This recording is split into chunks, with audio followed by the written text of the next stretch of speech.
పార్వతీదేవి కడుపున పుట్టినటువంటి వాడు జమదగ్ని. జమదగ్ని వేదములన్నీ చదువుకున్నటువంటి వాడు, మహానుభావుడు, గొప్ప బ్రహ్మతేజస్సు కలిగినటువంటి వాడు. జమదగ్ని కొడుకుగా వచ్చాడు. ఆ జమదగ్నికి పరశురాముడు పుట్టాడు. అంటే ఒక తరం వరకు వాయిదా పడింది. అసలు పుట్టడంలోనే ఇంత కథ నడిచింది, ఇన్ని పొరపాట్లు జరిగాయి. ఆయన కూడా క్షత్రియ కన్యనే పెళ్లి చేసుకున్నాడు. ఆమె పేరు రేణుకాదేవి. ఆమెని వివాహం చేసుకున్నాడు జమదగ్ని.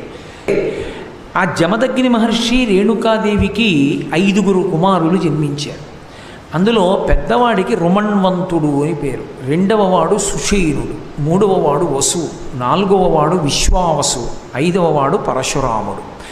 ఆయనకి 5వ వానికి పేరు పరశురాముడు కాదు, ఆయన పరశురామ ఎందుకయ్యాడంటే ఆయన పరమశివుడి గురించి ఘోరమైన తపస్సు చేశాడు.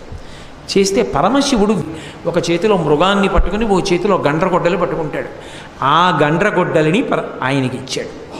ఇచ్చి ఇక ఇక్కడి నుండి నువ్వు ఎక్కడైనా ఎవరైనా బాధపడుతూ ఉంటే వాళ్ళని రక్షించడానికి పరశువుని వాడమన్నాడు. ఆయన పరశువు వేసుకుని నడుస్తుండేవాడు, ఆ గండ్రగొడ్డలు పట్టుకుని తిరుగుతుండేవాడు.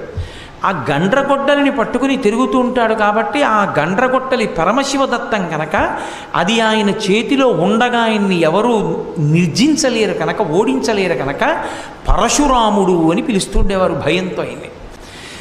ఇటువంటి పరశురాముణ్ణి పరమశివుడు ఒకసారి మళ్ళీ పిలిపించాడు కైలాసానికి. దేవతలకి రాక్షసులతో యుద్ధం జరుగుతోంది, నువ్వు వెళ్ళి అక్కడ వాళ్ళకి సహాయం చెయ్యి, దేవతలకి రాక్షసులతో యుద్ధం చేయమన్నాడు. అంటే పరశురాముడు అన్నాడు, నా దగ్గర నువ్వు ఇచ్చిన పరశువు తప్ప ఇంకేం లేదు, నాకేం ధనుర్వేదం తెలియదు, నేను యుద్ధం ఎలా చేయగలనని అడిగాడు. అడిగితే పరమేశ్వరుడు ఒక వరం ఇచ్చాడు, నేను నిన్ను ఆవేశిస్తాను.